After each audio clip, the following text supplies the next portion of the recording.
Hey guys, today I wanted to go over a few different techniques I like to use with people who are having some shoulder instability. Usually with this, the very first thing I like to do is get people in a weight-bearing position where their arms on the ground. So a lot of closed kinetic chain exercises, as they're called, or we associate them with the lower extremity and the legs. So if your feet are on the ground, a squat would be considered a closed kinetic chain exercise because you're moving your body around a stable surface. Same thing with the arms. So if someone's having some shoulder instability, I like to get them in a weight-bearing position where you can move from the arm in front of you into overhead. Now, one of my favorite techniques for that is called a downward dog. So the old yoga pose. So getting down into the position of a push-up, you have to stabilize through your shoulders in front of you. And then for the downward dog, you're going to shoot your hips up while dropping your head between the arms. That's going to change the position of your arm for the stability from in front of you into overhead. Now, I like to progress that by adding time to it, but also you can progress it by adding some shifts into, take it into more of a single arm activity where you're getting onto one arm and then the other.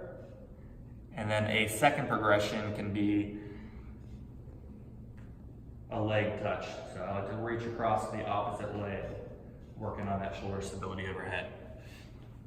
Now, two more things that I like to work on with all of my instability patients are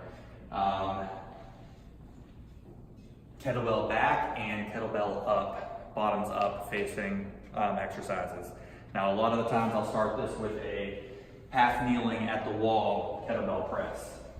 Now, the reason we would do it with the kettlebell back is to create a little extra pull into the posterior position to create a little bit more range of motion. Now, I know instability, you would think you don't need more motion, but you need to gain stability within that new range.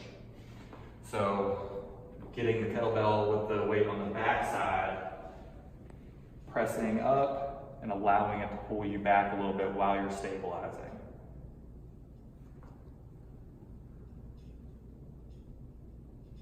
So I like to use that as a way to improve the mobility overhead.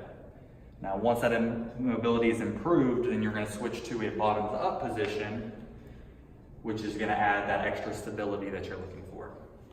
So you're going to do the same drill here,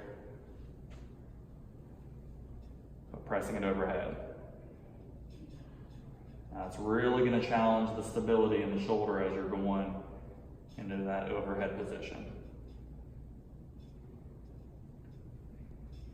Now I'm showing you that with the bottoms up press at the wall in the half kneeling position, but I also like to use that with a side lying arm bar or a Turkish get up. So those are a few of my favorite things and go-tos when I'm working with patients with shoulder instability. So if you have any questions, feel free to comment below.